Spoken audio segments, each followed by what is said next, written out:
kami menganalisis tentang berita tentang peringatan hoax dan editan AI dengan kutipan yang pertama, peringatan bahwa kemunculan konten editan AI membuat masyarakat harus sangat waspada karena bisa menipu publik secara luas. Yang kedua, komentar publik ini defect atau pasti editan AI. Lalu kita harus sama-sama melawan hoax demi menyelamatkan publik. Dan jenis kerancuannya ialah slippery slope fallacy and appeal to fear. 2.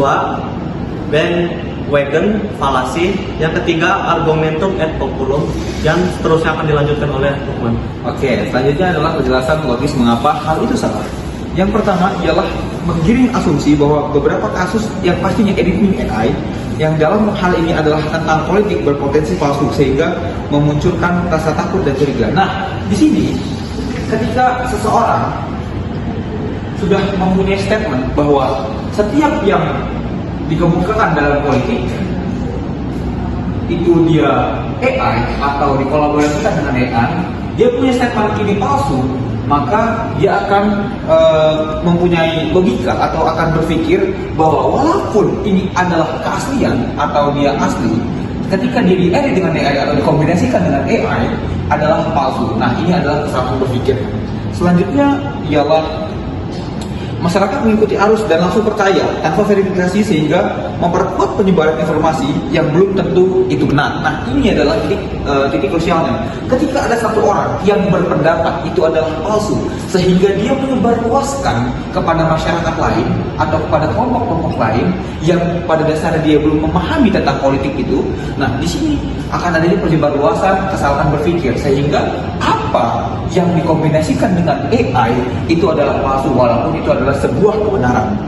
Nah, meningkat yang ketiga ialah menggunakan statement kelompok dan dorongan emosional. Nah, ini ketika sudah ada kelompok, sudah ada yang namanya suara atau sudah adanya perkumpulan, itu akan makin memperkuat, akan makin mempertajam bahwa setiap yang AI adalah palsu walaupun itu adalah sebuah kebenaran. Nah, apa dampaknya di sini? Yang pertama adalah publik menjadi terlalu skeptis hingga menolak informasi yang sebenarnya valid. Jadi adapun kebenaran, adapun benar akan ditolak oleh publik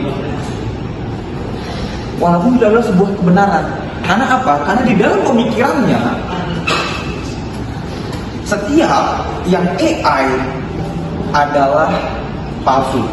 Nah, selanjutnya ya, tuduhan AI edit dapat dipakai untuk menggugurkan politik yang sah. Jadi, ketika ada suatu politik, misalkan A, dia sudah menjadi seorang gubernur, tapi dalam kampanye dia menggunakan AI sebagai kreativitasnya. Nah, publik yang sudah memiliki suara ini sebagai masyarakat, dia bisa menggugurkan yang namanya politik yang sudah sah tadi atau yang sudah ditetapkan seperti itu, karena dia punya suara. Selanjutnya ialah hoax menyebar lebih cepat dibandingkan klarifikasi karena emosi mengalahkan verifikasi. Nah, ini adalah kesalahannya. Ketika seseorang sudah tersalut emosinya, maka pikirannya tidak akan digunakan lagi. Nah, jadi ini adalah pesan yang dapat saya sampaikan kepada mahasiswa. Gunakan logika, gunakan berpikir sebelum melakukan atau sebelum bertindak. Karena kesalahan berpikir itu bisa menjadi sebuah titik kemunduran daripada mahasiswa itu sendiri. Saya Ahmad Lukman. Wassalamualaikum warahmatullahi wabarakatuh. Fani, oh iya, kenapa? Coba deh lihat ini. Ini ada iklan sesuatu gitu deh. Dia slogannya menarik. Yakin perjalanan Anda aman? Dengan Grab jawabannya selalu iya. Kira-kira ini iklan apa ya? Coba aku lihat. Oh, ini tuh iklan kampanye gitu dari Grab. Ini tuh kayak semacam layanan ojek atau misalnya ride sharing gitu.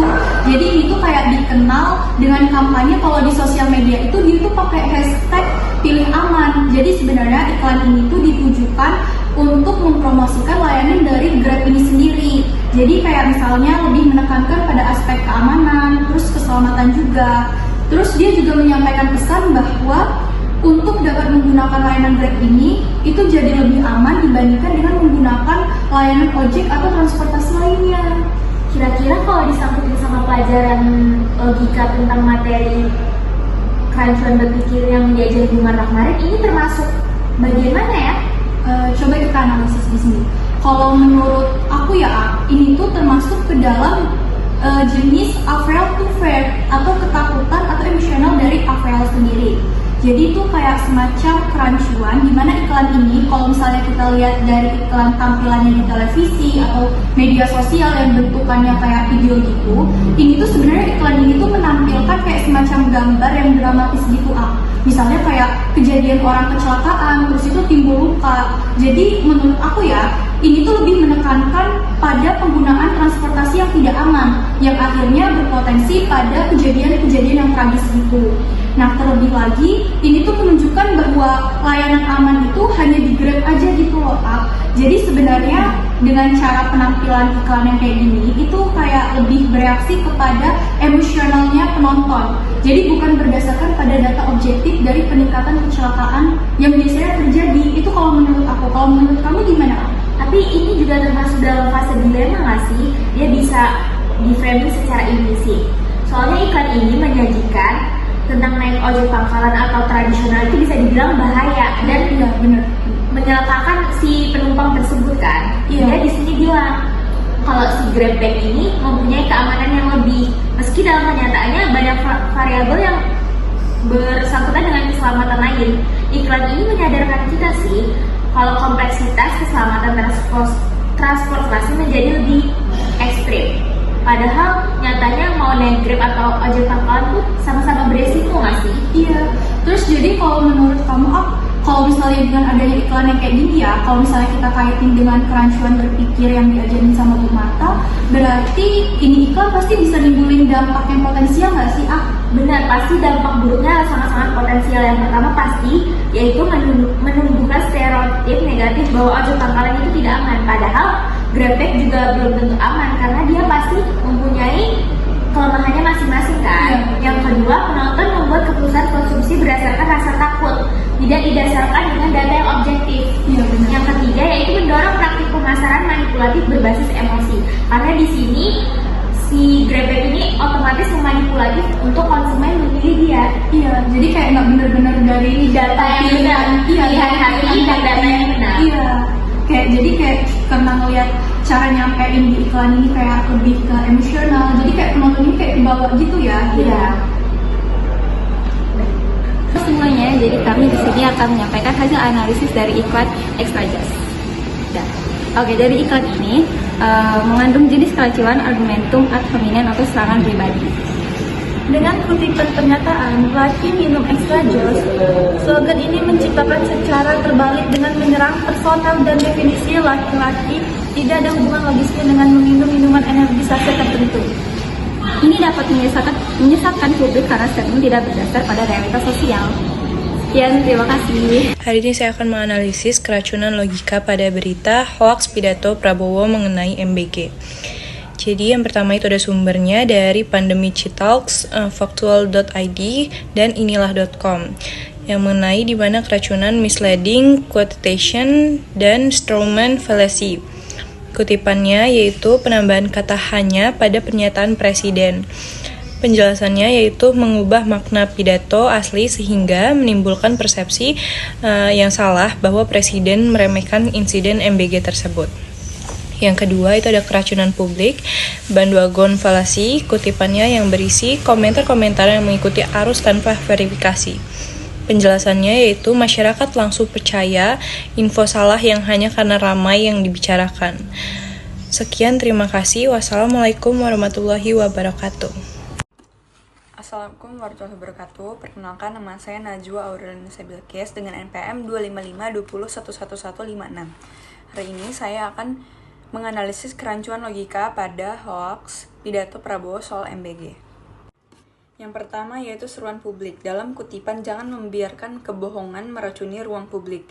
Kenapa bisa dibilang seperti itu? Karena menggunakan emosional untuk membangun kepercayaan publik. Dan yang kedua itu ada dampaknya jika terus-menerus dibiarkan, akan muncul misinformasi dan akan menyebar ke masyarakat. Juga kepercayaan masyarakat terhadap pemerintah akan menurun drastis. Terima kasih. Assalamualaikum warahmatullahi wabarakatuh. Jokowi berpidato dalam bahasa Mandarin. Jenis keracuan, disinformasikan hoax melalui deepfake. klaim palsu yang menyesatkan, kutipan keracuan, video Jokowi berpidato dalam bahasa Mandarin merupakan hasil editan yang menyesatkan. Video itu identik dengan rekaman 2015, tetapi telah diedit dengan AI deepfake, kejelasan logis, video tidak sesuai, sumber asli atau bukti lemah. Deepfake membuat tampilan meyakinkan tetapi palsu, dampak potensial, misinformasi publik, polarisasi, menurunnya kepercayaan informasi, dan risiko gangguan proses pemilu. Terima kasih.